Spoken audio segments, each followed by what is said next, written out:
A pensar más con Rosa María Palacios.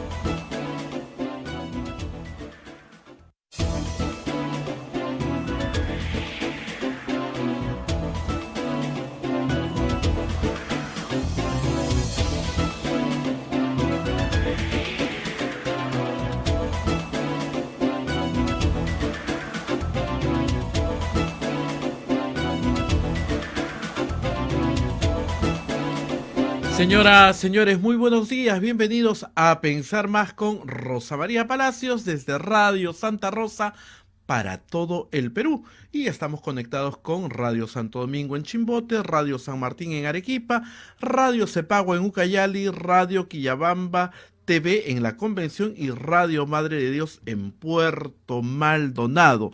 También estamos conectados con Radio Huánuco en Huánuco, Radio La Voz de Ayacucho en Ayacucho, Radio Pública en Puno, Radio Moro en Ancash, Radio Cumbre en Huancayo, es la radio del Arzobispado, Radio Milenio en Satipo, Radio Estación Solar en Abancay, Radio Oriente en Yurimagua, Radio Los Ángeles en Cajamarca, Radio San Valentín en Lampa, Radio Activa en Cerro de Pasco, Radio Continental en Huanta y en canales de televisión Onda Digital TV, Fuego TV, Full TV, Quillabamba TV y nuestras plataformas móviles del Facebook de Radio Santa Rosa, el Facebook de Radio Quillabamba TV, el canal de YouTube de Radio Santa Rosa y nuestra página web www.radiosantarosa.com.pe.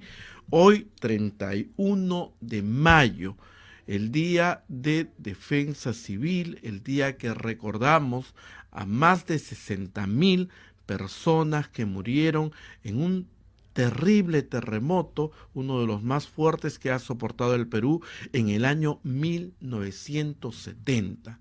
Rosa María, yo ya teníamos 6, 7 años, era un domingo antes de un partido de fútbol, era un domingo a las 3 de la tarde con 23 minutos cuando la tierra empezó a temblar y la zona de Ancash fue la más afectada, no solamente por el movimiento sísmico, sino porque un bloque de El Nevado, el Huascarán, cayó y sepultó a la ciudad de Yungay y de Ranrairca.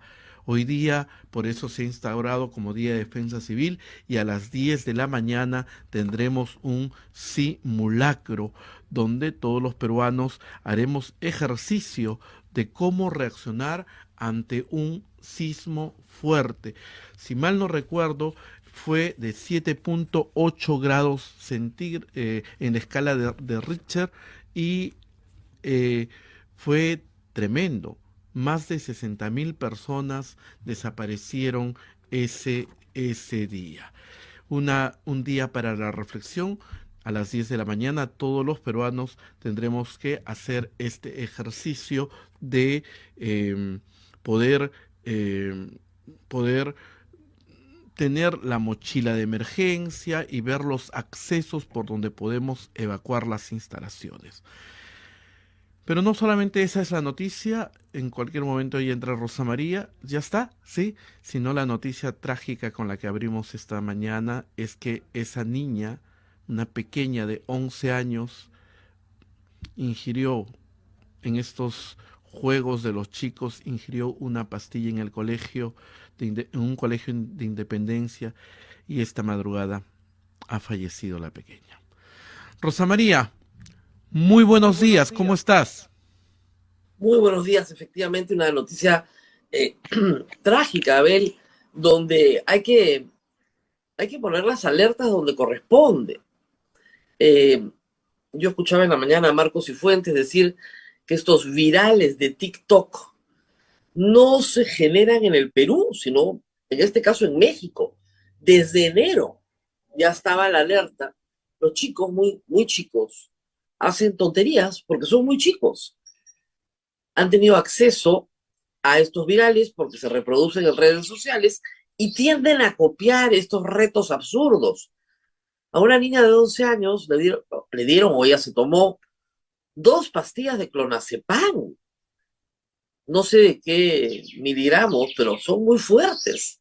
Son pastillas que los adultos usan para dormir. Y el reto consiste en no dormir, en aguantar el sueño durante horas, durante toda la jornada escolar.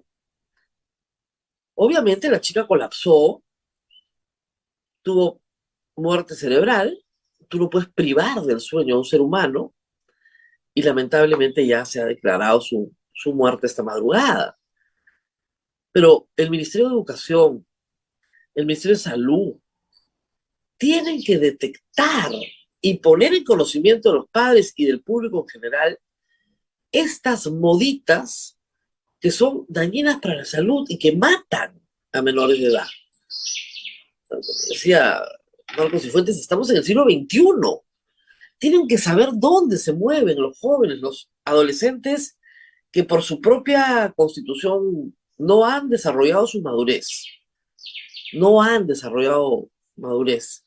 El lóbulo acá prefrontal no se desarrolla completamente hasta los 21 años. Entonces, tus posibilidades de contención, tu posibilidad de comportamiento social adecuado todavía está en desarrollo. Es una niña a los 11 años que quiere impresionar a los demás, que quiere tener reconocimiento. Y hay que decirlo, no es el único caso. Ahora se han reportado varios casos. En fin, vamos a seguir hablando también sobre salud más adelante, pero primero tenemos que cumplir con nuestros auspiciadores. Y vamos con la Pontificia Universidad Católica del Perú. La Maestría en Gerencia Social de la Pontificia Universidad Católica del Perú invita a profesionales de diferentes disciplinas a participar del proceso de admisión. Informes en Facebook, @PUCMGS, o al teléfono 993-028-464. Urbánica.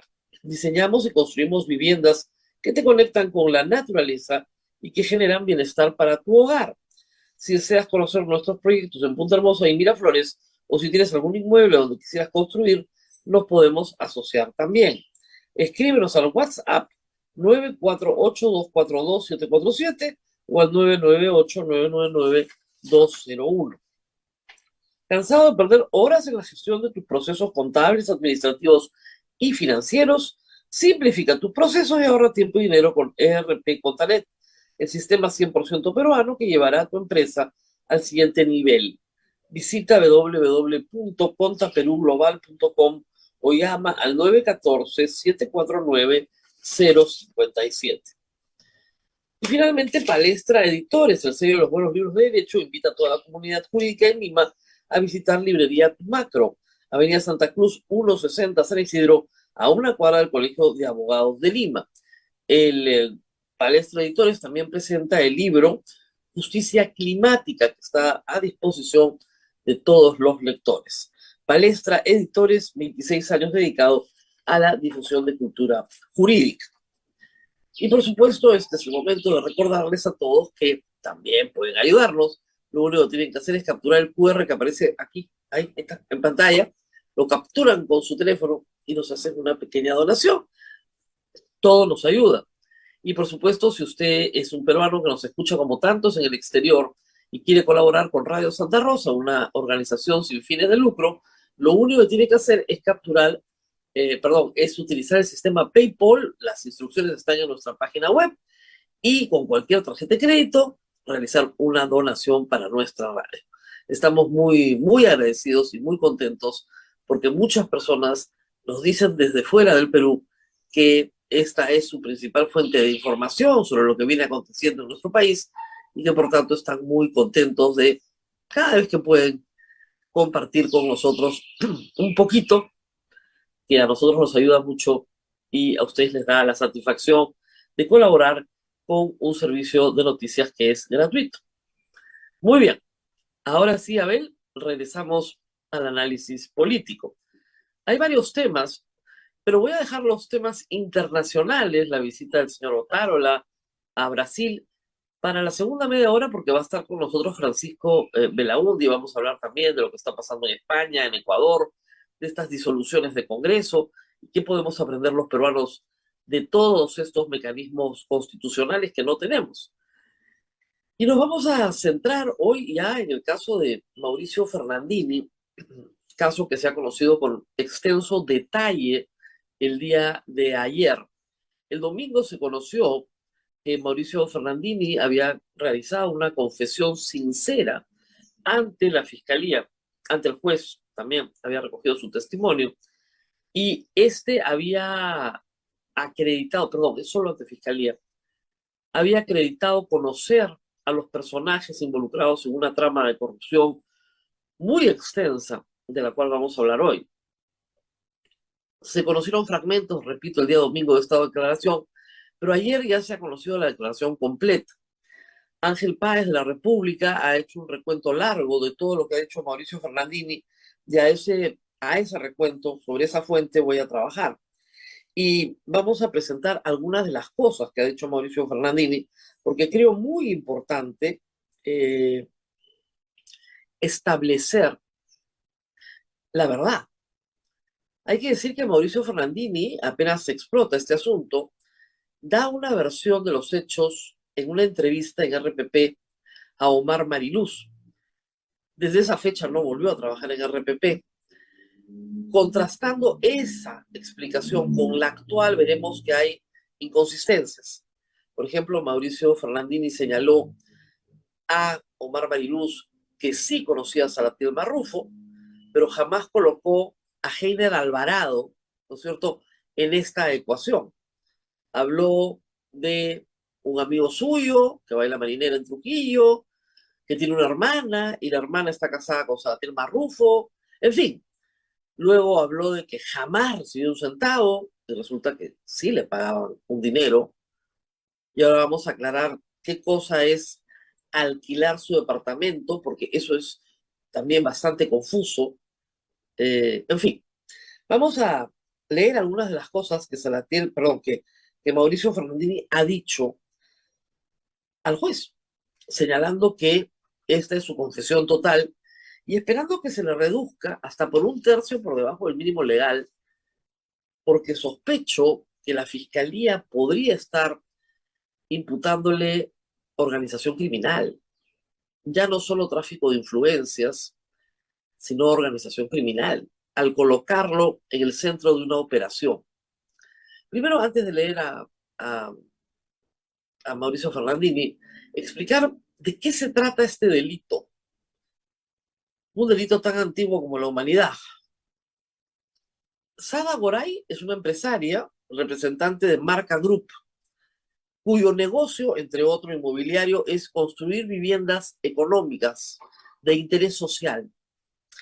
Pero esas viviendas, para poder ser vendidas y obtener una ganancia, tienen que ser aprobadas por el Fondo Mi Vivienda, que es el que subsidia a personas de menores recursos para poder adquirirlas. Uno podría hacer viviendas muy económicas y venderlas, pero no va a encontrar mercado porque el subsidio que paga el Fondo Mi Vivienda es el que hace la diferencia y permite que personas que no tienen acceso a vivienda puedan acceder a uno. ¿Ok? Entonces necesitas, como empresario privado, entrar en la dinámica de la vivienda de construcción social con el Estado para obtener el subsidio que da el Estado. ¿Ok? Entonces, si yo tengo un proyecto, tengo un terreno muy grande, quiero hacer no sé, un complejo de vivienda social, quiero hacer 200 viviendas sociales, quiero venderlas a determinado precio, porque ese es el punto de equilibrio que tengo en mi negocio. Con el subsidio del Estado voy a tener un mercado, va a haber más gente acercándose a mi producto y yo voy a poder poner el producto en mi punto de equilibrio porque así voy a tener ese mercado, esas personas. ¿Ok? Sada Goray y Marca Group ya habían desarrollado proyectos inmobiliarios de ese tipo antes. Por el cambio de gobierno, no logran, aparentemente no logran al inicio que Mi Vivienda apruebe sus programas, los que querían implementar. Reitero, el programa es privado, pero los subsidios del Estado. Entonces, Sada Goray necesita lo que muchos peruanos creen es la única forma de conseguir algo del Estado. Necesita vara, necesita la recomendación, necesita la llegada. Y en vez de pedir una cita con el ministro de Vivienda o con el viceministro de Vivienda, o con el jefe de gabinete de asesores, o con el director general de Vivienda, o con el directorio del Fondo de Vivienda, o con el gerente del Fondo de Vivienda, lo que hace es buscar a un periodista a través de una sociedad suya que resulta prima hermana de Mauricio Fernández. Y busca a un periodista ¿para qué? Para que le haga el contacto. Esa es la historia. Y en realidad, lo que narra Mauricio Ferrandini es verosímil. ¿Por qué? Porque a todos los que somos periodistas nos ha pasado alguna vez que alguien nos pide un contacto con un ministro. No, no es broma, y creen que somos relacionistas públicos. O te piden una recomendación, que hables con el ministro para que fulanito ascienda. Eso pasa mucho en Fuerzas Armadas, Fuerzas Policiales, Cuerpo Diplomático, y la respuesta es, cuando uno dice, eso no se hace, eso no lo puedo hacer, te dicen, pero es que es la única forma. Eso no es verdad. Primero, no es la única forma. La forma formal es pedir una cita, ¿no es cierto? Presentas tu solicitud por mesa de partes. No te dan la cita. Bueno, te presentas al concurso, pues. Postulas. No te aprueban tu fondo. Vuelves a... Impugnas. Hay una vía administrativa y una vía judicial. Pero acá no, pues. Acá todos somos compadres. En la única declaración pública que ha hecho Mauricio Ferrandini con Omar Mariluz, no ha vuelto a mencionar el tema públicamente, se le ha requerido tanto el comercio como la República, no lo ha hecho. Él decía que su prima, que era como su hermana, le pedía algo, él tenía vocación de servicio. Ya, eso no es vocación de servicio. Y acá es, hágame el servicio, está usted servido, yo estoy sirviendo, mentira. ¿Qué quería Sada Oray? Que le aprobaran sus proyectos. Para ganar plata, que es legítimo. Pero no le iban a aprobar sus proyectos o no se los estaban aprobando en ese momento. ¿Por qué? Probablemente porque no reúnen los requisitos técnicos necesarios para hacer un programa de vivienda. Esa es la razón de fondo, no porque no tengas amigos, no porque todo sea vara, sino porque no estás cumpliendo con la ley te manda. Por lo menos a juicio del directorio del Fondo de Vivienda que no te aprueba. Entonces, no es verdad que la señora Sada Oray haya sido extorsionada, porque esa fue su primera presentación. La señora Sada Oray dice, he sido extorsionada. Me han obligado a hacer un pago para que yo saque adelante mi proyecto.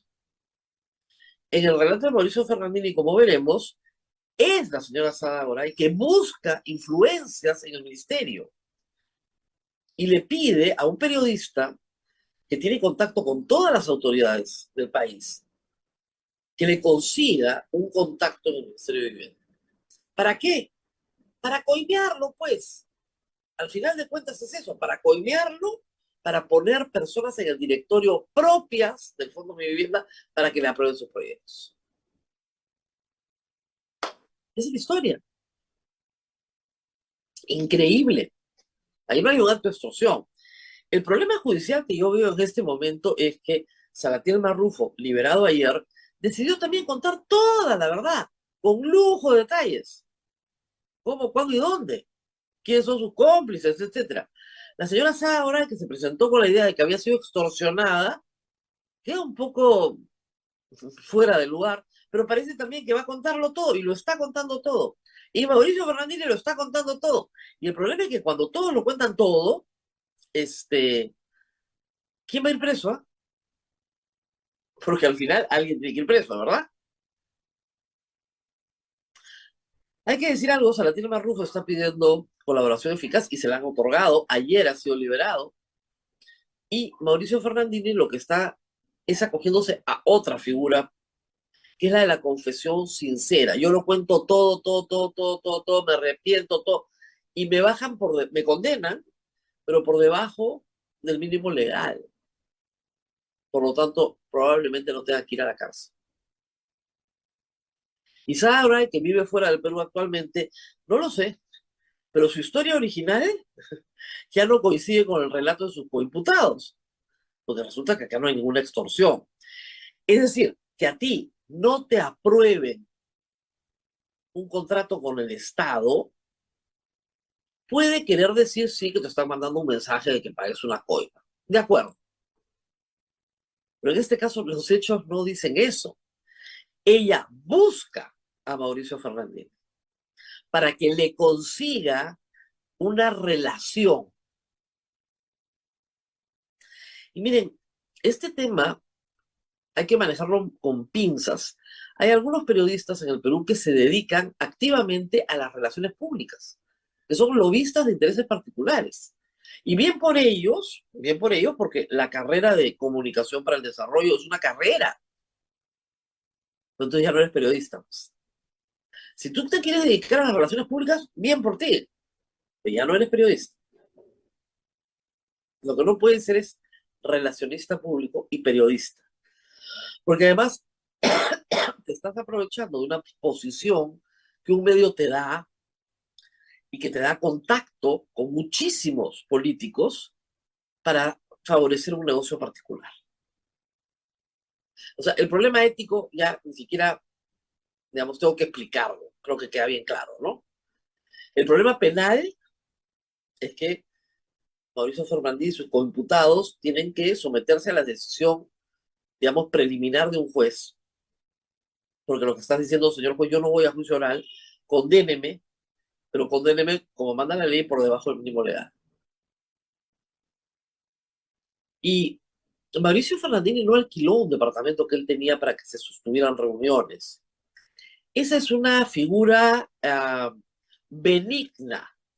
A él le pagaban 10.000 soles por ser parte de esta organización, porque él recibía en la casa en la que él vive a estas personas y participaba en las reuniones.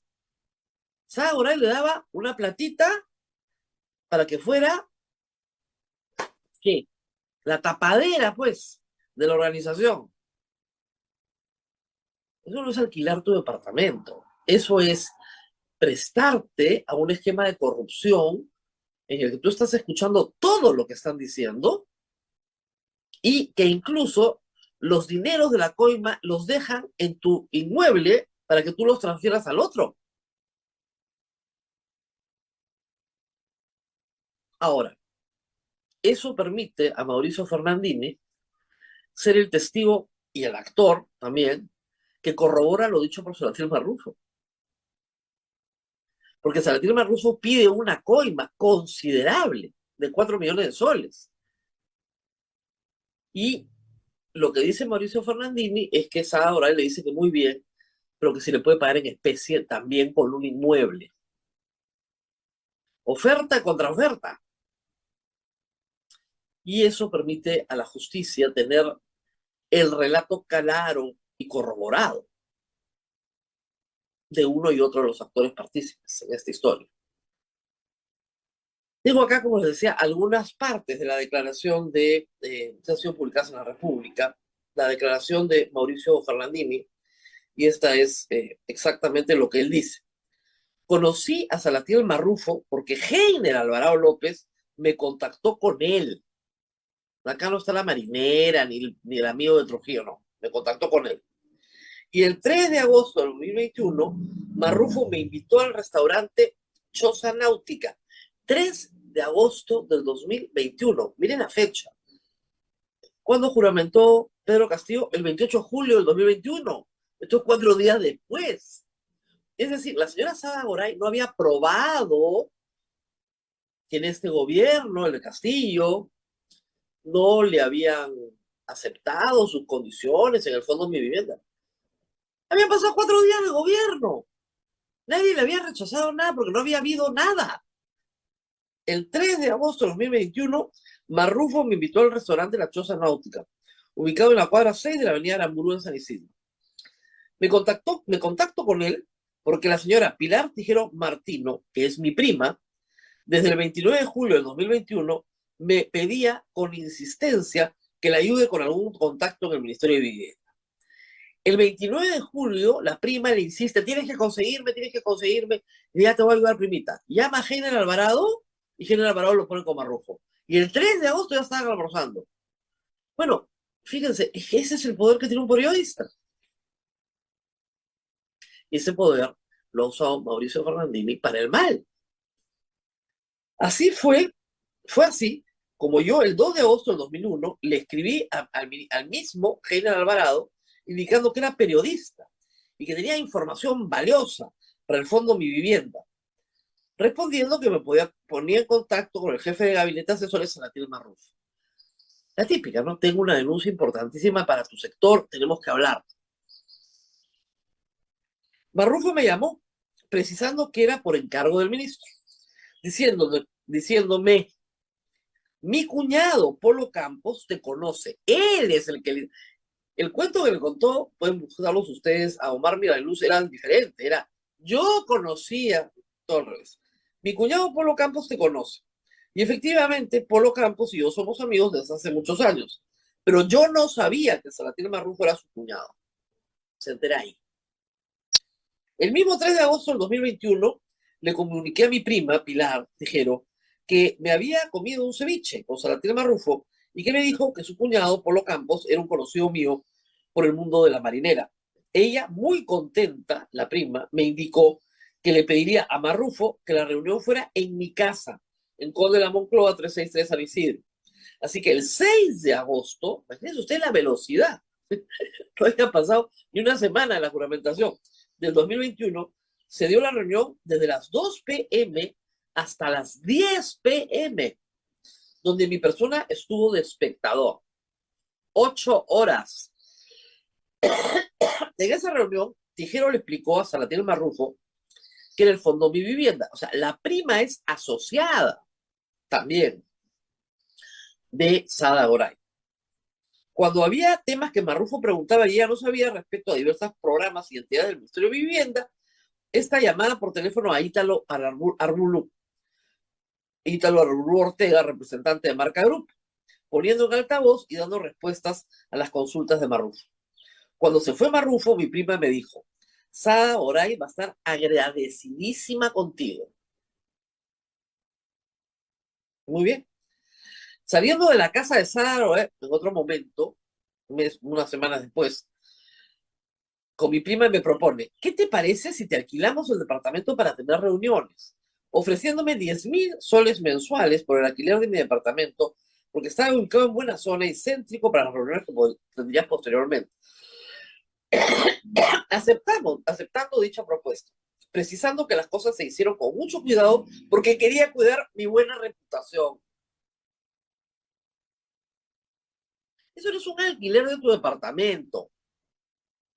Ahí tú te estás prestando para ofrecer una tapadera para realizar conversaciones que tendrían que haberse realizado en una oficina pública. Porque hay un negocio de por medio. Miren ustedes la velocidad de las fechas, ¿eh? Entre el 20 y el 30 de agosto del 2021, mi prima Pilar Tijero me llama y me dijo que quería hacer una reunión en mi departamento ya con Salatiel Marrufo y que Sada Goray quería reunirse en mi casa precisando de manera incómoda que cuál es la necesidad de que yo participe. Ya para ese momento él dice, oye, pero ¿yo por qué tengo que estar? Indicándome que no sea malagradecido por los 10.000 que venía recibiendo, pidiéndome que me quedara a almorzar junto con ellos, aceptando la propuesta para que sea almuerzo en mi casa. Ya estamos hablando entre el 20 y el 30 de agosto de 2021. Goray le decía a Marrufo que habían presentado un expediente al Ministerio de Vivienda para, además de ser la constructora de las viviendas sociales, pretendían ser la financiera de la misma vivienda. Escuché que Salatiel Marrufo le dijo que revisaría el tema y vería cómo ayudar. Muy bien. Posteriormente, a fines de agosto y primeros días de septiembre del 2021, en otra reunión en mi casa, donde participamos Salatiel Marrufo, Sada Goray y Pilar Tijero, el primero le dijo a la empresaria que para que su tema se apruebe, la votación del directorio del Fondo Mi Vivienda tiene que ser favorable. No ha favorecido tu proyecto. Ajá. Otro día, a inicio de septiembre del 2021, mi prima Pilar Tijero me dijo que debería acompañarlos a una cena en el restaurante La Cuadra de Salvador. Primero llegó Sada Oray y luego Pilar Tijero, para después llegar yo. Pasamos a un salón privado del restaurante. Llega Salatiel Marrufo momentos después, quien dice, tengo la solución. Tendrían que poner a directores de su confianza, se refiere al fondo Mi Vivienda, para que los directores voten a favor y no en contra. ¡Ay, brillante, Salatiel Marrufo! Salatiel Marrufo dice que estaba en condiciones de cambiar el directorio si es que tienen Goray y Tijero a profesionales calificados. En ese instante, Salatiel Marrufo les dice, esto les va a costar 4 millones de soles. Pilar Tijero le dijo a Marrufo, ¿esos 4 millones son al cash o podríamos entregar una casa o un departamento? Respondió Marrufo que lo óptimo era el cash, pero que no se negaba a otra oferta. En ese momento interviene Sada Goray y le dice que no estaba en el mejor momento de liquidez y que su amigo de apellido Pasos me estaba prestando plata en efectivo, porque con los bancos era muy difícil trabajar.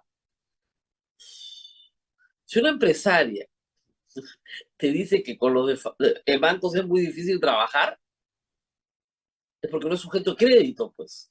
Es una barbaridad todo esto. Días después, al parecer, estamos hablando ya de septiembre del 2021. Recuerden la fecha de la juramentación de Castillo, 28 de julio del 2021. O sea, en un mes, ya habían contactado, negociado, conversado horas, establecido un monto de coima. Para septiembre ya tenían al funcionario coimeado. Días después, al parecer, luego de haber aceptado dar los 4 millones de soles, en otra reunión gestada en mi casa, todo el tiempo, Salatiel Marrufo le dijo a Sada Goray que no habían mandado gente calificada, que la lista que le habían mandado no era, para integrar el directorio del Fondo Vivienda. Por lo que en ese acto, ella, en mi frente, no creo que sea la forma en la que hable el señor Mauricio Ferrandini, pero lo que consta en el acta, le da una hoja de vida de Gonzalo Segarra Mulanovich para que éste sea director del Fondo Mi Vivienda. Segarra es ex esposo de la gerente legal de Marca Group, Gabriela Pérez Costa. Marrufo respondió que Segarra no podía ser designado porque era detractor del gobierno, acordando Sada Goray que le haría llegar los demás currículos de los que serían designados como directores del Fondo Vivienda. Anoche, Gonzalo Segarra, quien conozco hace muchísimos años, dio una larga explicación en el programa de Mario Ghibellini, señalando que efectivamente tenía una muy buena relación con su ex esposa, que su ex esposa era amiga de Sada Goray y luego pasó a ser gerenta legal y que fue su ex esposa la que lo propone y que finalmente él, cuando se entera de esto, le dice, mira, a mí nunca me van a escoger para un cargo público porque yo todo el tiempo publico columnas contra el gobierno de Pedro Castillo, como efectivamente sucedió.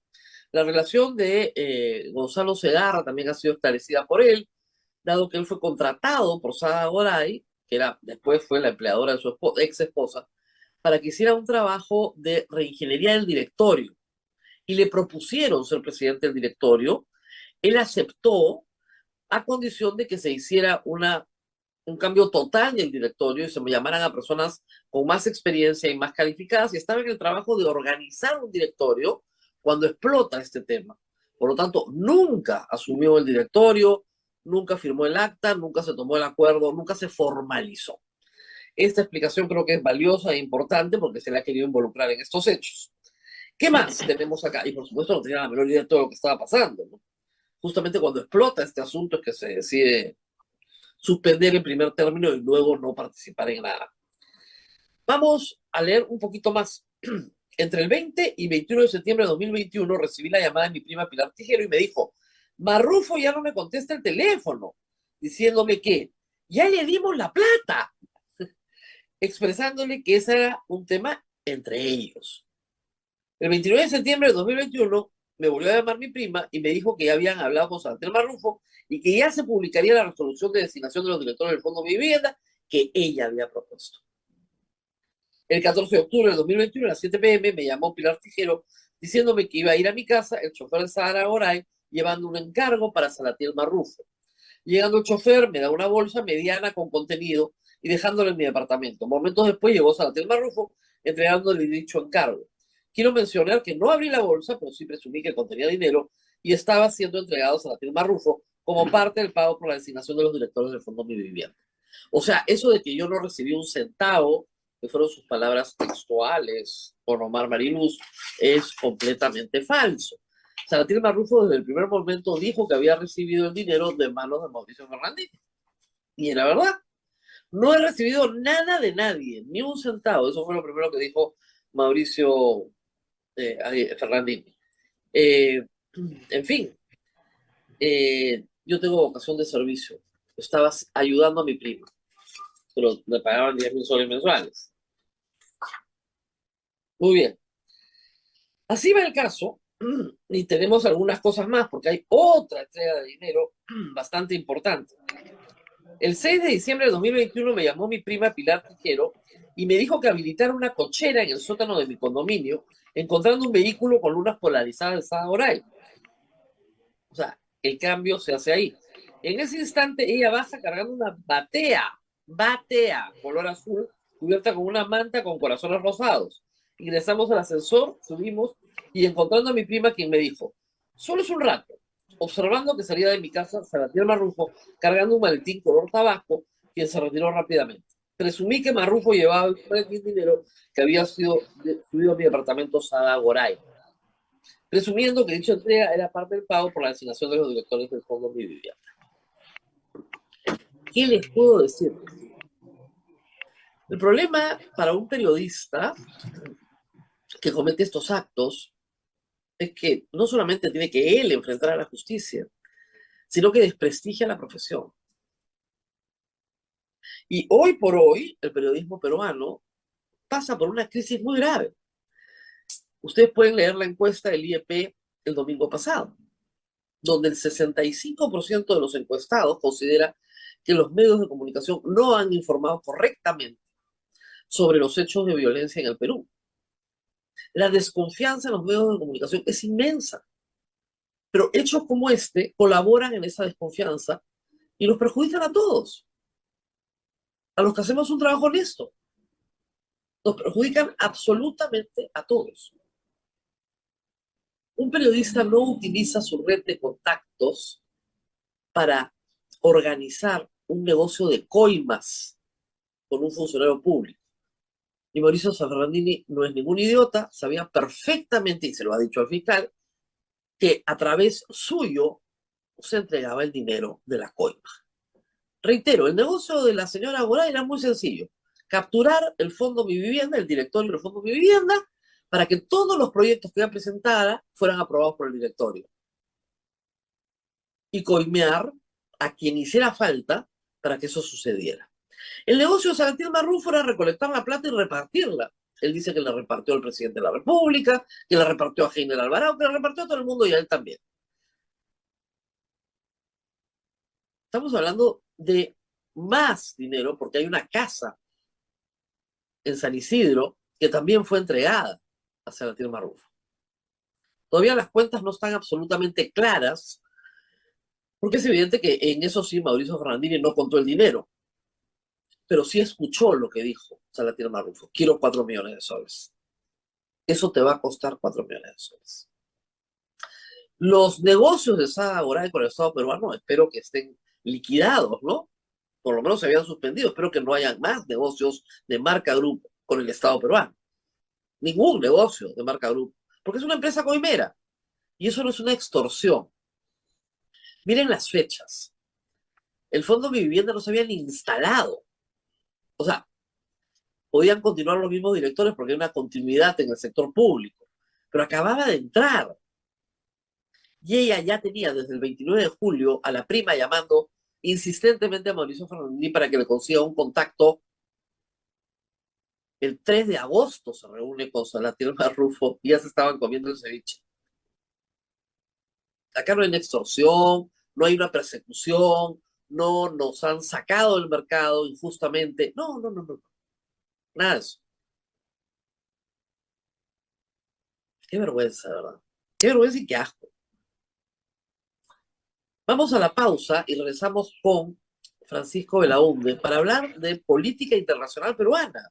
Ayer había un evento importante en Brasil, pero también vamos a hablar de Ecuador y de España, porque nos interesa mucho, él tiene un programa dedicado al tema ahora de política mundial, nos interesa mucho comparar sistemas que resuelven problemas políticos que nuestra Constitución en este momento no nos permite resolver.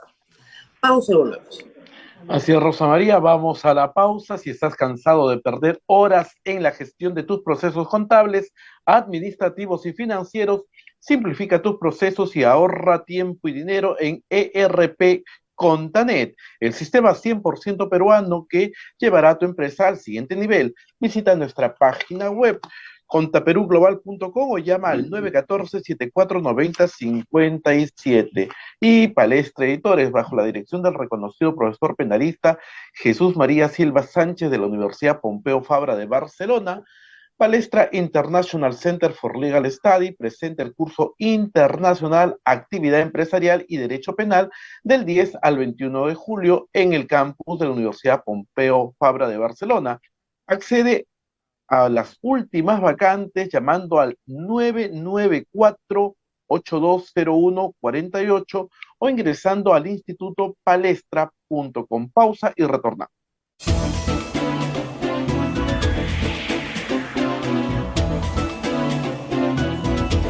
Continuamos con A Pensar Más con Rosa María Palacios para todo el Perú y el mundo. Ella se encuentra con nuestro invitado, el doctor Francisco Belaúnde Matosian. Rosa María, adelante.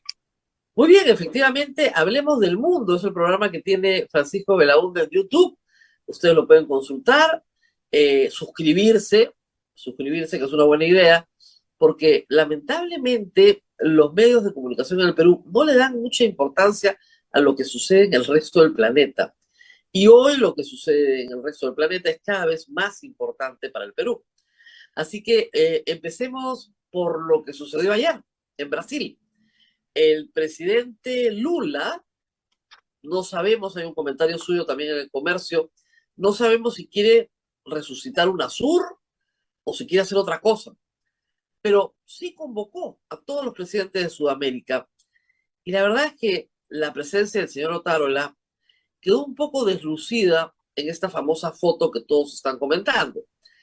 Y lo pusieron, ahí está, lo pusieron en la esquina izquierda a Maduro y en la esquina derecha a Otárola, cada uno delante de su bandera, porque además la señora Dina Boluarte constitucionalmente está prohibida de salir del país. Y fue a enfrentar a Petrov, eso fue lo que escuchamos. ¿Cómo evalúas primero el contexto en el cual Lula está realizando esta reunión y en segundo lugar, si la visita fue exitosa o no para los intereses del Estado peruano? Gracias, Rosa María, por la invitación. Solamente una precisión respecto de mi programa, solamente que obviamente la suscripción es gratis, lo único que tienen que hacer es abrir googlean, los que no están, googlean, ponen Hablemos del Mundo, Francisco Belaúnde, abren y aparece un botón que dice suscríbete, lo apoyan y listo, ya están suscritos. Así que solamente esa precisión. Ahora, respecto a lo que tú dijiste, ¿cuál es el contexto? Se ve que Lula, y eso se vio desde su primer gobierno, ¿no? Él lo que quiere ser es un líder. Incluso he leído por ahí en el país que su mayor pretensión es obtener el Premio Nobel de la Paz, según un artículo en el país. Entonces, es una persona que lo que quiere, como por ejemplo en su primer mandato, él quiso mediar en la guerra, la invasión ilegal, por cierto, desde el punto de vista internacional, de Estados Unidos en Irak. Y lo mandaron a decir, ¿sabes qué? Estas son cosas para grandes, no no sé si para niños, porque es una palabra bastante desprestigiada, pero en todo caso, no es para no ti. No es tu liga, no te metas. Exactamente, pero eso es lo que estamos en las ligas mayores. Tú juegas en la segunda división, básicamente. Bueno, ahora quiere también hacer lo mismo, mediar en el tema de Ucrania, pues hasta ahora pues no ha quedado muy bien parado, porque más ha recibido a Lavrov, el ministro de Relaciones Exteriores de Rusia. En fin, no quiso hablar con Zelensky allá en G7, ¿cómo se llama?, en Japón. Y bueno, ahora él quiere relanzar la integración sudamericana. No hay que olvidar que UNASUR tiene un origen brasileño. Por lo demás, ni siquiera es de Lula, es de Fernando Enrique Cardoso, el presidente que gobernó antes del primer mandato de Lula. Y entonces él quiere revivir eso, en parte porque, para empezar, Brasil siempre ha querido liderar, obviamente, América del Sur, es el país más grande, ¿no? Y también hay una cosa personal suya. Y entonces, por eso es que me parece que ha lanzado esta idea. Ahora, ¿qué cosa significa realmente cuando va a ser complicado? Porque UNASUR ha quedado muy desprestigiada, ¿no? El recuerdo de UNASUR no es bueno, en general, ¿no? Entonces, relanzar eso, él dijo que quería, por ejemplo, mayor integración comercial. Sí, pues, pero Brasil nunca ha sido especialmente, siempre ha sido generalmente proteccionista. Es más, Ah, Mercosur, la Organización de Integración de la Zona del Atlántico, de nuestro continente, es una organización que tiene un sesgo proteccionista. Entonces, y por otro lado, la moneda común, que eso sí lo veo como una ilusión absurda, que no va a pasar, ¿no? Entonces, él quiere lanzar eso. Entonces, ¿en qué cosa quiere convertir esta nueva integración? Yo creo que es un poco su afán de, efectivamente, de ser un líder, ¿no? No solamente mundial, sino también en nuestra región continental, y ver si se la puede hacer, ¿no? Yo veo muy complicado, porque incluso el presidente de Uruguay dijo, oye, ¿sabes qué? Ya tenemos tantas organizaciones, tenemos ALAI, tenemos Mercosur, a nivel más grande tenemos la CELAC, ¿saben qué? Queremos acción, no organizaciones. Entonces, la verdad es que eso forma parte de su afán de ser líder, al líder mundial claro. y continental. Creo que por ahí va un poco su tema, ¿no? Y el incidente peruano, ayer, Otaro Lazali dice claramente, yo le he hablado de frente, cualquiera que se meta con los altos intereses del Estado peruano tiene que pagar las consecuencias. Fue bastante agresivo, digamos, no dudo que Petro lo ha sido con el Perú, una y otra vez lo menciona, igual que AMLO que nos menciona al Perú cada vez que puede. Eh, ¿Era el momento y el lugar? ¿Era la persona? Ahora, yo entiendo que el propio Petro se volvió a referir al Perú en esta No, por reunión, supuesto, ¿no? por supuesto. Entonces, y además el Premier es una persona que no tiene la delicadeza, perdón, del lenguaje que puede tener un ministro de Relaciones Exteriores. Y él los llamó caimanes de un mismo pozo, a Claro, él y a AMLO, ¿no? así es. Eh, Sí, pues no era tal vez el mejor momento, pero era una respuesta en todo caso, porque había un señor que insiste con su cantaleta, que por más es una Claro. mentira. No, no, y es evidente que AMLO, yo acabo de estar en México, pero sobre todo Petro, tiene problemas internos muy graves. Ah, sí, claro, muy grave. Entonces, siempre, eh, una metodología clásica de distracción es utilizar a un enemigo externo, ¿no? Entonces, Sin duda, sin duda. Ahora, no creo que el tema peruano pese mucho internamente, porque cuando yo leo, por ejemplo, los diarios colombianos, El Tiempo, Semana, que es la revista esta, el tema del Perú casi ni aparece. Entonces yo creo que básicamente es una convicción ideológica, yo primero, como se decía, ¿no? Para mis enemigos, para mis amigos todo, para mis todo, enemigos la ley, ¿no? la, Entonces es un poco eso. Entonces a ellos la democracia no les interesa básicamente, me parece, tanto por el tema de AMLO como por Petro, y ellos defienden básicamente a sus amigos, ¿no? Es más, defendieron a Cristina Kirchner cuando fue condenada por corrupción. O sea, se permitieron intervenir también en los asuntos internos de Argentina, claro, en ese caso para beneplácito del gobierno argentino, evidentemente, pero en todo claro, caso hay una injerencia también en los asuntos internos argentinos, ¿no? Entonces, el tema de la corrupción ni les va ni les viene, con toda franqueza, porque acá lo están demostrando. Tú has mencionado previamente este tema de Marrufo y demás, ¿no? Y por supuesto que el señor Castillo haya hecho un intento de golpe, pues ni les va ni le viene. Lo que les interesa es que es su amigo y por lo tanto tienen que defenderlo, básicamente.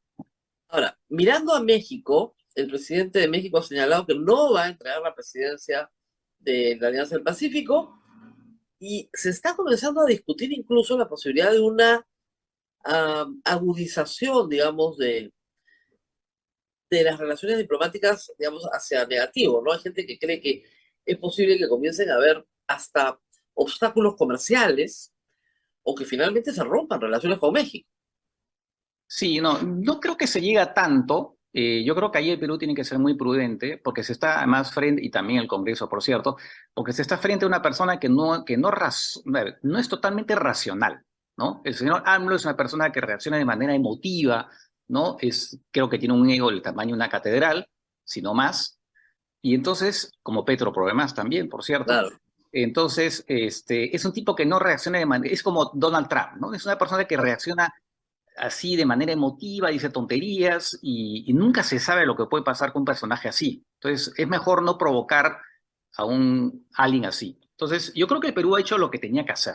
Finalmente, no tenemos embajador, no solamente lo hemos llamado en consulta, sino que lo hemos retirado, ¿no? Y entonces, y claro, el señor va a seguir insistiendo, pero cuando dice, por ejemplo, no quiero que el Perú tenga relaciones económicas con México, tener relaciones económicas con el Perú, es absurdo, pues. Ya los empresarios mexicanos le han contestado, oye, esto es una economía libre, nosotros hacemos negocio con quien nos da la Es gana.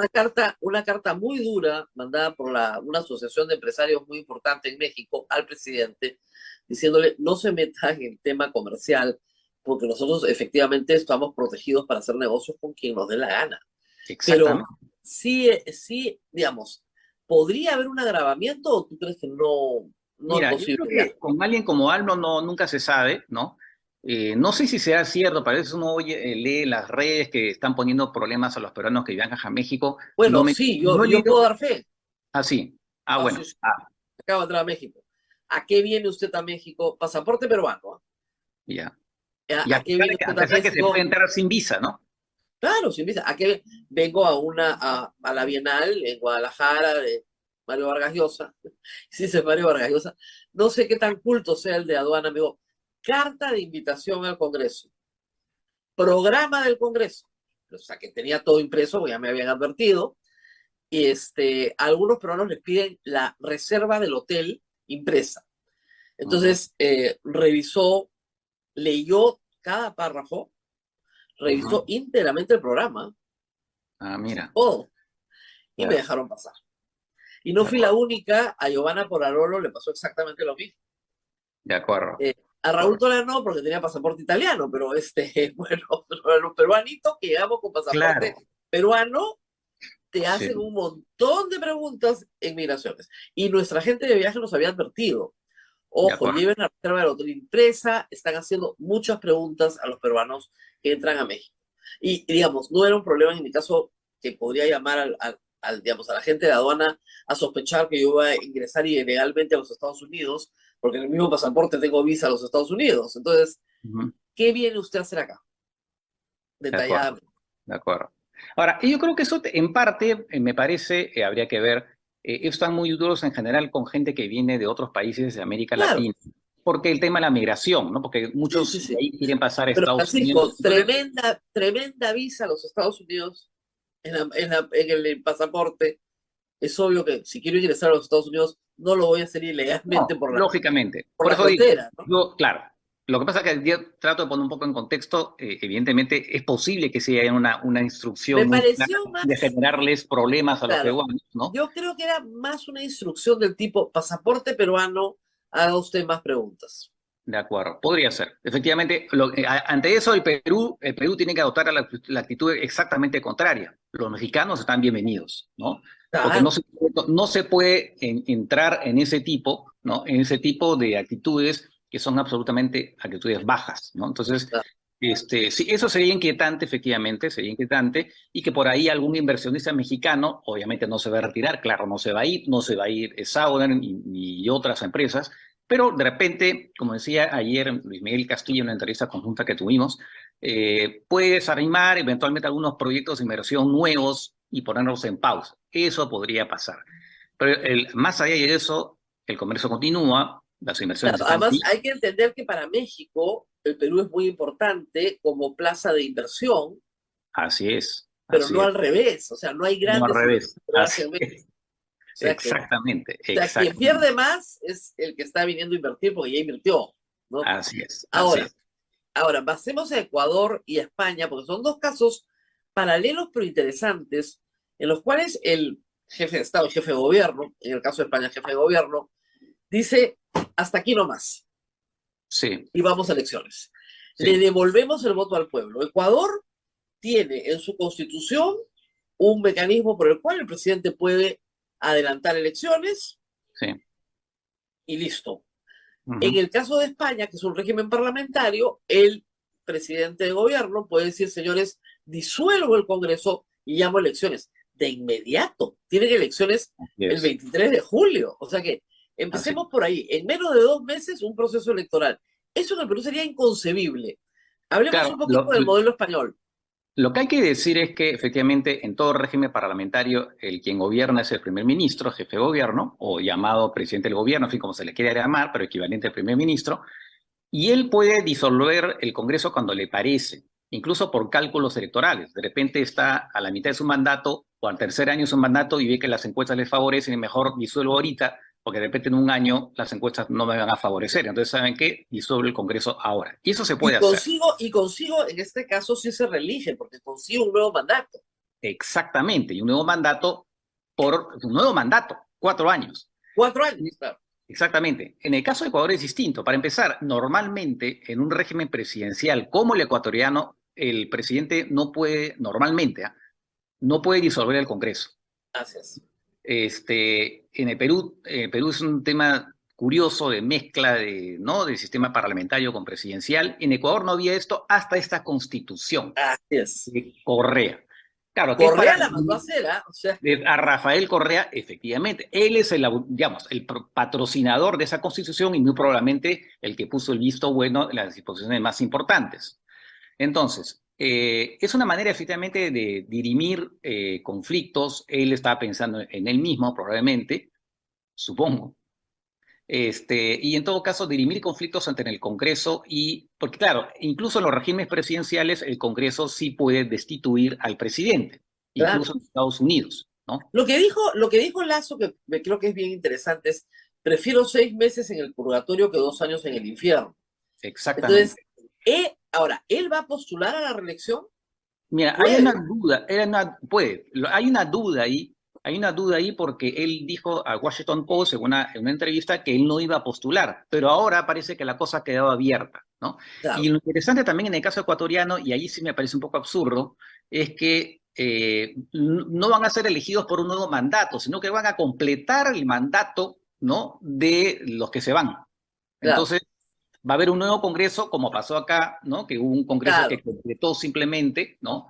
Bueno, por eso se fueron, porque bueno, hemos tenido lo que hemos tenido. Claro, pero en Ecuador, ojo, son elecciones generales, se tiene que ir el presidente. Generales, claro, es una diferencia como el Perú, es una manera, lo que por eso se llama muerte súbita, ¿no? Es una manera de, ok, llamo a elecciones, ahora, es verdad, nos vamos todos. Pero en el recuento que hace Lazo sobre la hostilización del Congreso hacia él, me hacía mucho recordar el caso de Kuczynski. O sea, sí, es el mismo tipo de conducta. Todos los días citamos a tus ministros, todos los días los interpelamos, censuramos, te abrimos comisiones investigadoras, te acusamos de todo lo vivo por haber una y otra vez, hasta que te encontremos algo.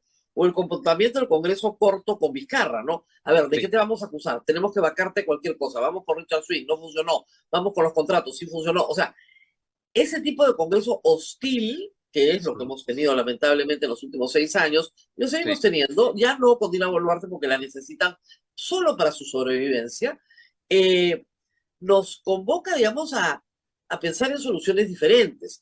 En España hay que explicar un poquito lo que ha pasado. Han habido elecciones este fin de semana, el domingo. La izquierda ha perdido catastróficamente, y a las pocas horas sale Sánchez y en un mensaje de 3 minutos le dice a los españoles: nos vamos a elecciones el 23 de julio. Claro. Ahora, es una movida astuta, ¿no? ¿Qué piensas de esa? Mira, es un todo o nada, ¿no? Yo creo que igual las elecciones se iban a hacer a fin de año, ¿no? O sea, no, finalmente las ha adelantado no tanto, y por lo que dicen varios analistas allá, es que es una jugada en el sentido que, para empezar, la diferencia de votos finalmente entre el PP y el PSOE son de 3 puntos, nada más. Tampoco es que sea demasiado. Lo que pasa es por el juego de alianza y todo lo demás, ha sido una derrota aplastante, ¿no? Pero en términos de votos no es tanta.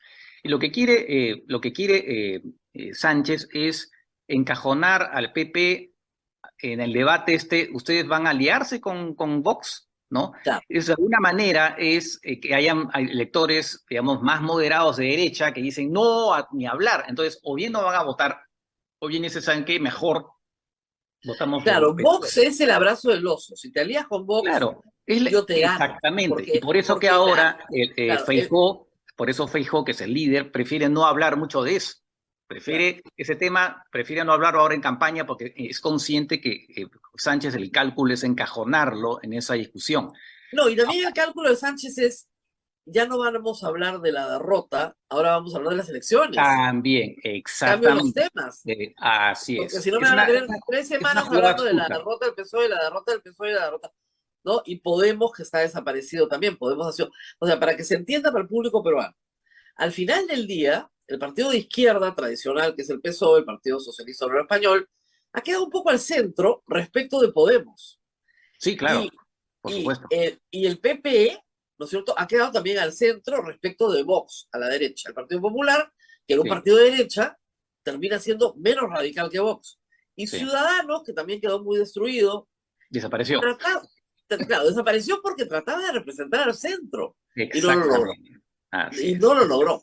No lo logró. Entonces, al final, esta es una batalla entre el PSOE y el Partido Popular, que en número de votos emitidos, como tú dices, la diferencia no es muy grande. Así Pero es. en la conquista de alcaldías, gobernaciones, etcétera, ha triunfado radicalmente el Partido Popular. Totalmente. Por el juego de alianzas, ¿no? Porque el Por juego el de juego de alianzas, alianzas y por la...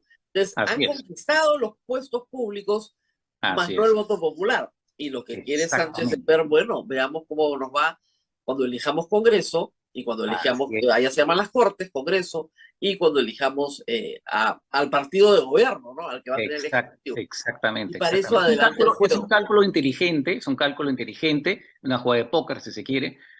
Bueno, vamos a ver si le resulta, pero efectivamente es finalmente lo que le tocaba hacer. Y es más, ahora dicen el artículo, sí, pues, una persona demócrata que ha tenido en cuenta el resultado, se siente delegitimado, entonces quiere una vez, ¿cómo Claro, se el llama? pueblo ha hablado, el El pueblo pueblo ha se ha hablado, entonces le manifestado. damos otra vez la voz para que ellos decidan si continúo o Bueno, no. Bueno, es muy ahora, inteligente por todos lados, ¿no?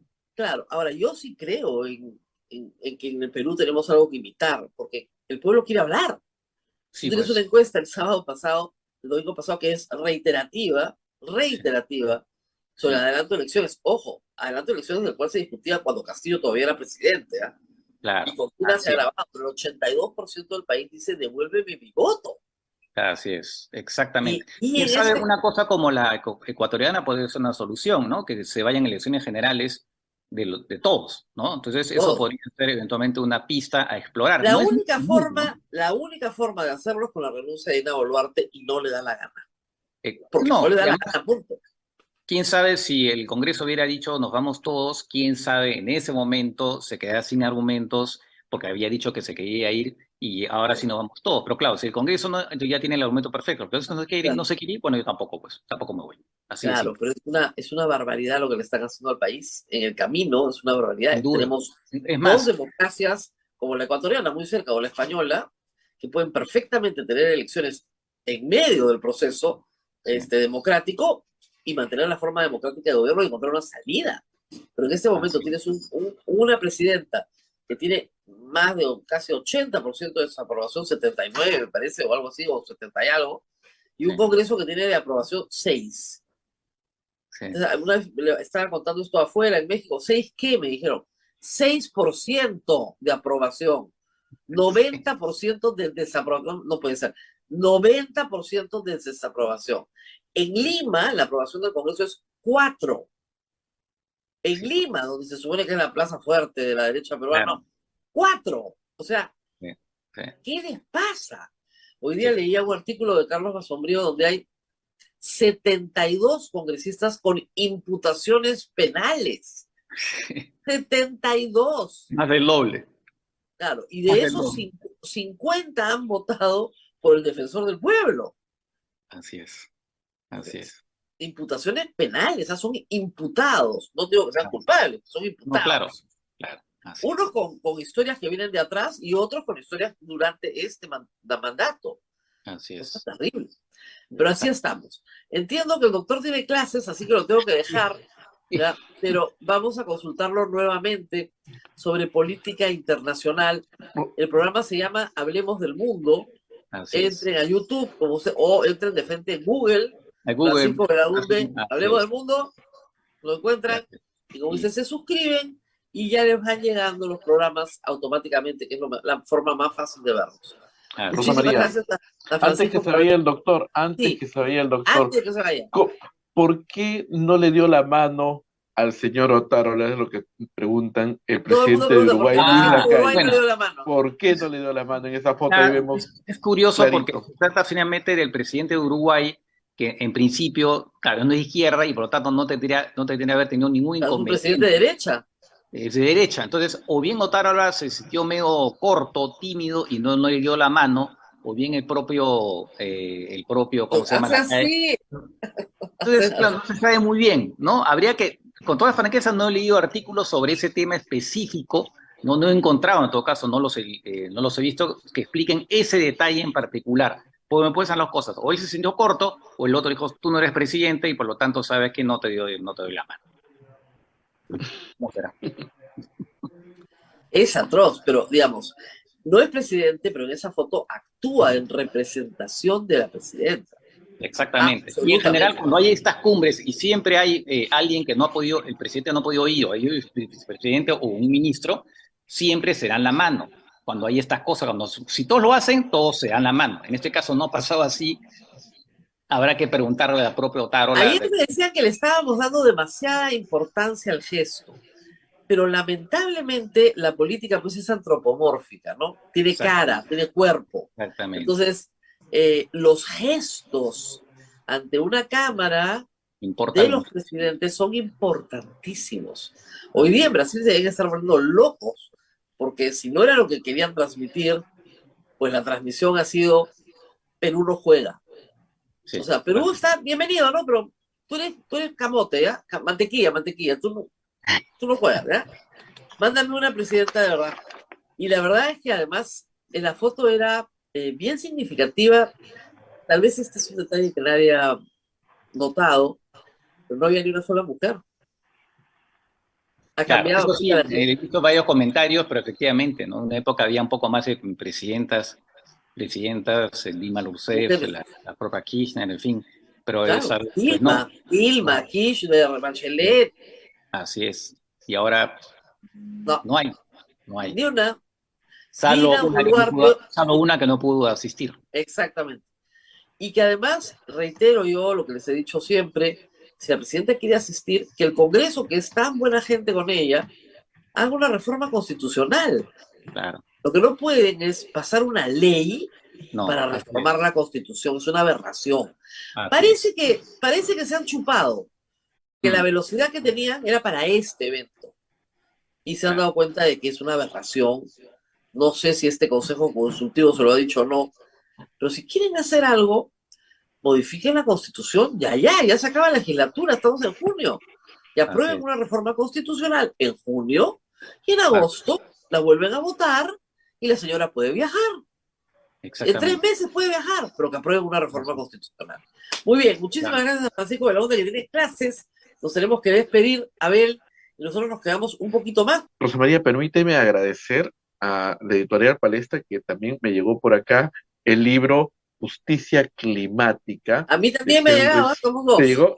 Perfecto. Entonces damos cuenta de que hemos recibido el libro de Palestra de Editores a leerlo. Muy bien, Rosa María, adelante. Y bueno, ya ha habido viajes, vamos a hablar de viajes, los congresistas viajeros. Bueno, hay un grupete que está en Marruecos. Sí, sí, una representación donde está el doctor Bustamante, que te acuerdas que Ujú. pidió licencia médica y por lo tanto no Sí. pudo presentar la acusación constitucional contra Zoraida Ábalos.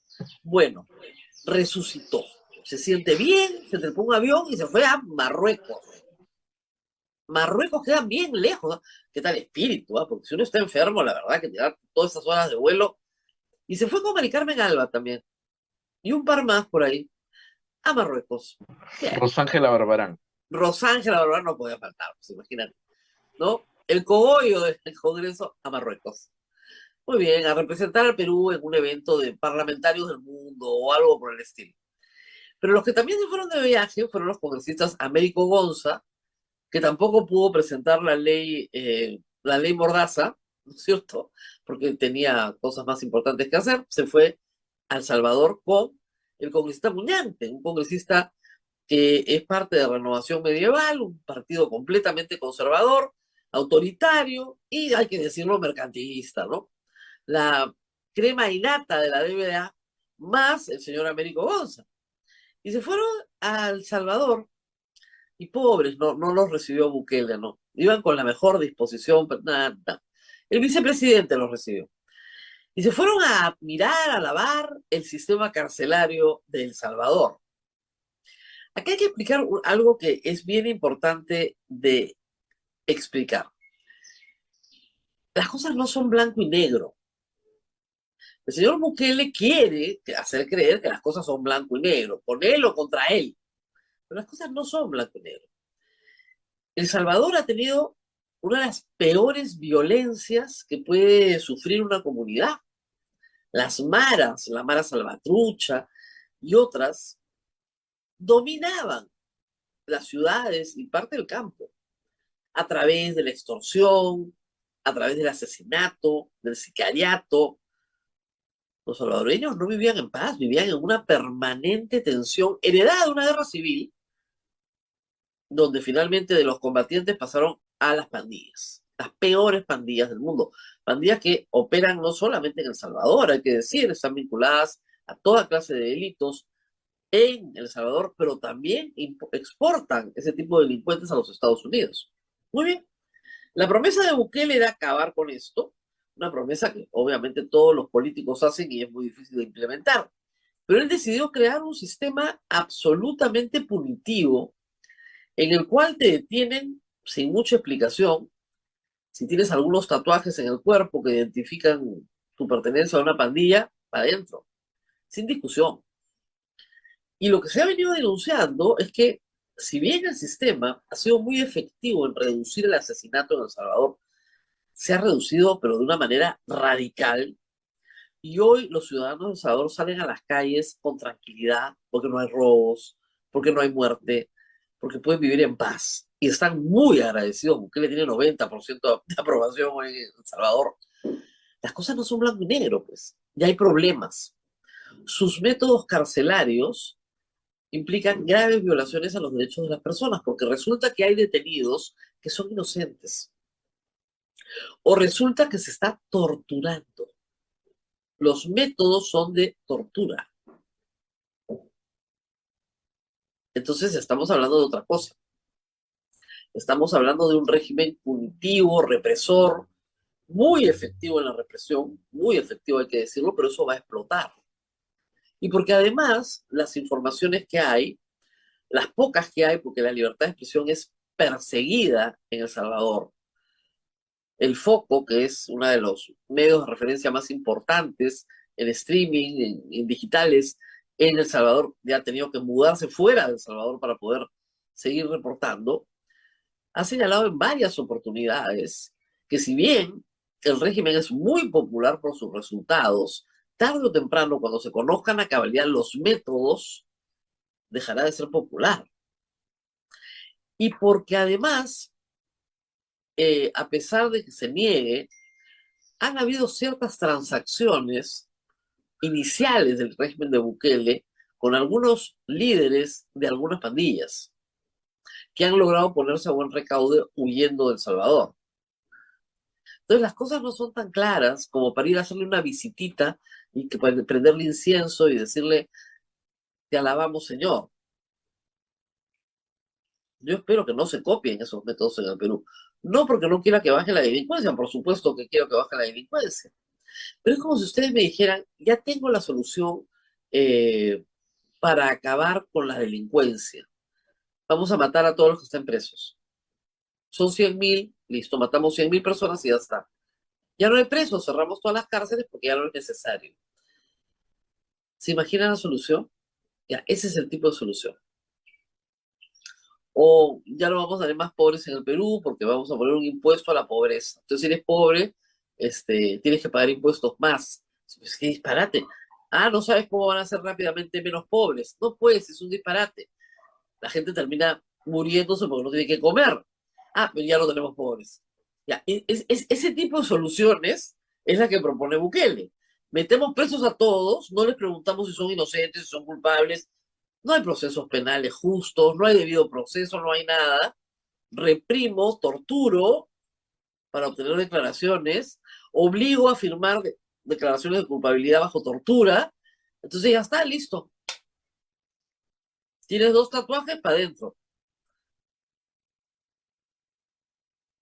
A todos los saco en el calzoncillo largo blanco, calatos, todos rapados a coco, exponiendo todos los tatuajes, listo.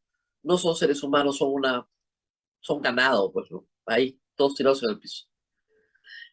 Reitero, es una medida muy popular. Por supuesto, si esta gente, yo la identificaría como ciudadana, como la responsable del asesinato, el crimen, el robo, los quiero ver mal, ¿no? Malditos, desgraciados.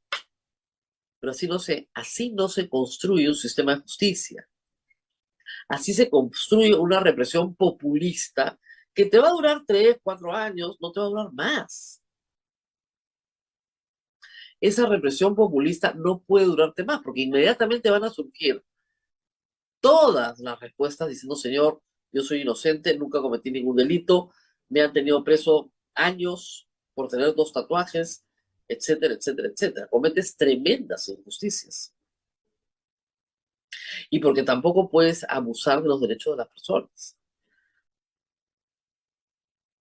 Y además porque Bukele no acepta críticas. No hay libertad de expresión en El Salvador. No es un régimen democrático. Que haya sido elegido por el pueblo no lo convierte en un demócrata. Si va a violar de los derechos humanos de manera recurrente. Es el mismo problema que Dina Boluarte, que acceda al poder por la vía democrática de la sucesión presidencial establecida en la Constitución, no la exime del cumplimiento de la Constitución. Por lo tanto, tiene que respetar la vida de todos los peruanos y no mandar matar gente que se opone a su régimen. Esa es la situación. Bueno, a eso se han ido de viaje. No les dieron bolita, no los recibió Bukele. Dijo, 2 congresistas peruanos, no. Que los atienda el vicepresidente, por favor. Tengo cosas más importantes que hacer. Somoncísimos, miren ustedes. Ahora, si querían saber sobre el tema, pues se informan leyendo en el Perú, ¿eh? No sé por qué hay que pagarle ese viaje, pero en fin. ¿Qué más? A ver, ¿qué más tenemos de los congresistas mochasueldos? Bueno, como decíamos ayer, el congresista Tello es el último que se une al grupo, pero ya van 9. Y yo reitero, eso no es un solitario, no. 9 es un patrón. Acá hay un patrón. Y un patrón que se ha aprendido por contagio, probablemente. Acá hay un patrón. Y esa es la investigación de fondo. Establecer cuántos, quiénes. O sea, esto no está muy claro todavía.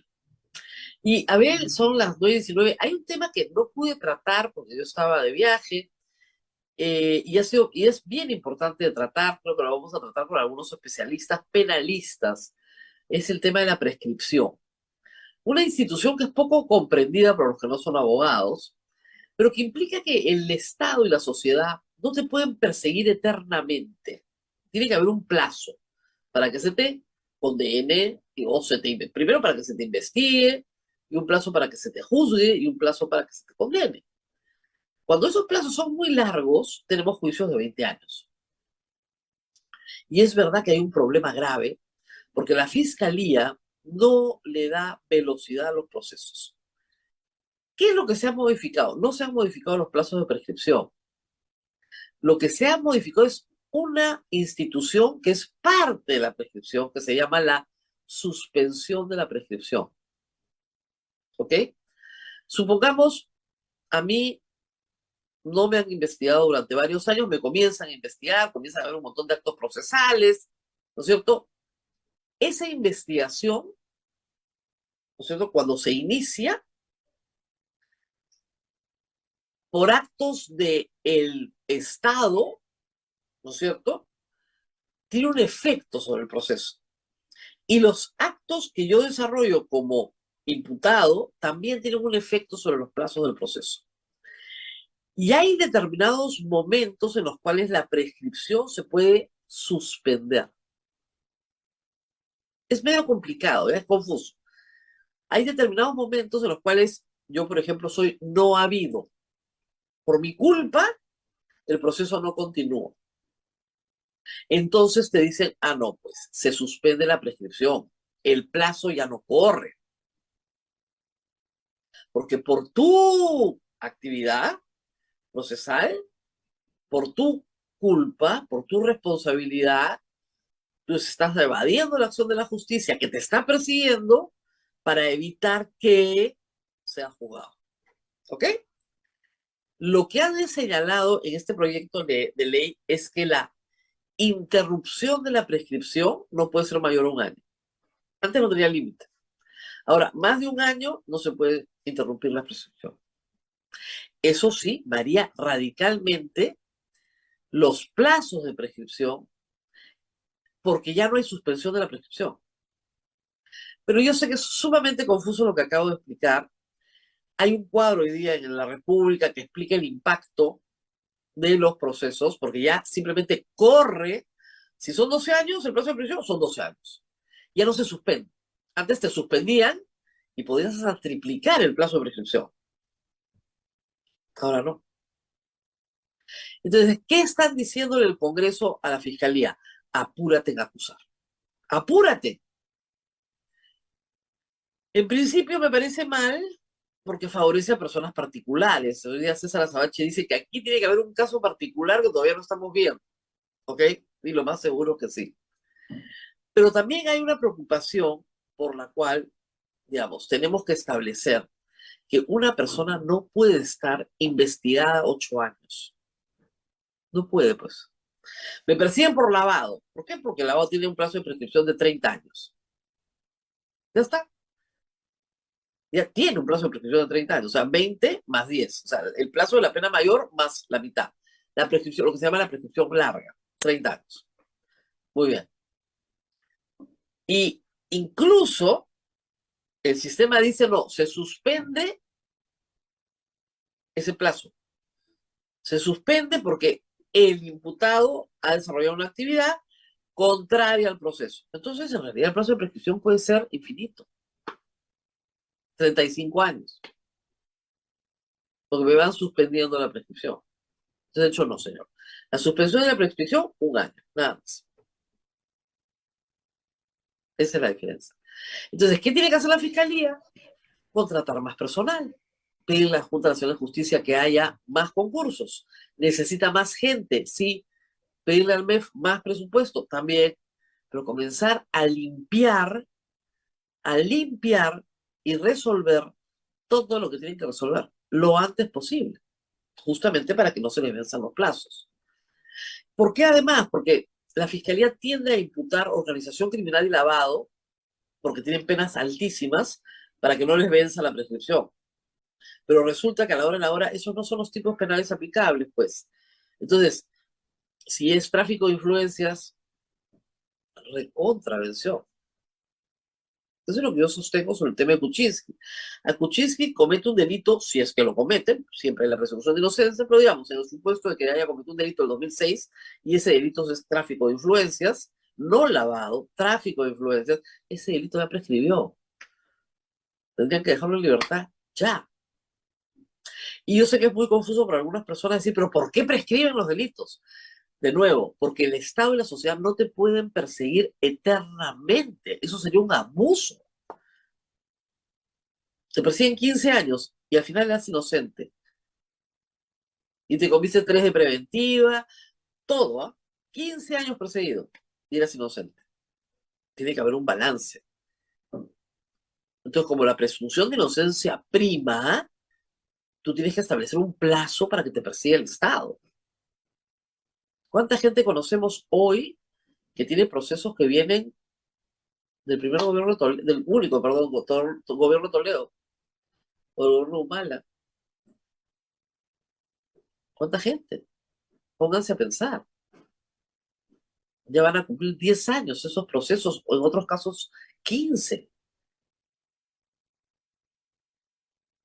Y cuando lleguemos al 26 van a ser 20 años. Un poco de criterio en esto. Pero vamos a invitar a un penalista para que lo explique más bonito que yo, porque yo lo he explicado muy confuso. Es un tema confuso el de la prescripción, como concepto. Y lo que han hecho es una maniobra que parece tener nombre propio, pero que también, por otro lado, hay esta preocupación legítima de, oye, los procesos tienen que tener un principio y un final. No pueden ser eternos. El caso de Lavallato creo que grafica eso claramente. Y lo hemos dicho 20 veces acá. Los procesos no pueden ser eternos. Bueno, yo tengo un proceso que este año cumple 10 años, pero es civil, ¿no? O sea, es un proceso constitucional. Pero cuando estás hablando de la libertad de los seres humanos, tienes que discutir. Muy bien, a ver, 9:27, ahora sí nos vamos y nos Nos reencontramos vamos, Rosa María, así es, recordándole a toda la audiencia que a las 10 de la mañana es el Sí, simulacro nacional multipeligro. Así es que recordando lo que pasó un 31 de mayo del año 1970. que yo lo Así recuerdo es. clarito, ¿ah? Yo estuve ahí, Igual yo Rosa estuve María, también. chiquitito. Muy bien, Teníamos 6, 7 años. ah, Muy bien, Rosa María. Nos reencontramos el día de mañana a las 8 de la mañana. Chao. chao, chao. Hasta aquí, A Pensar Más con Rosa María Palacios.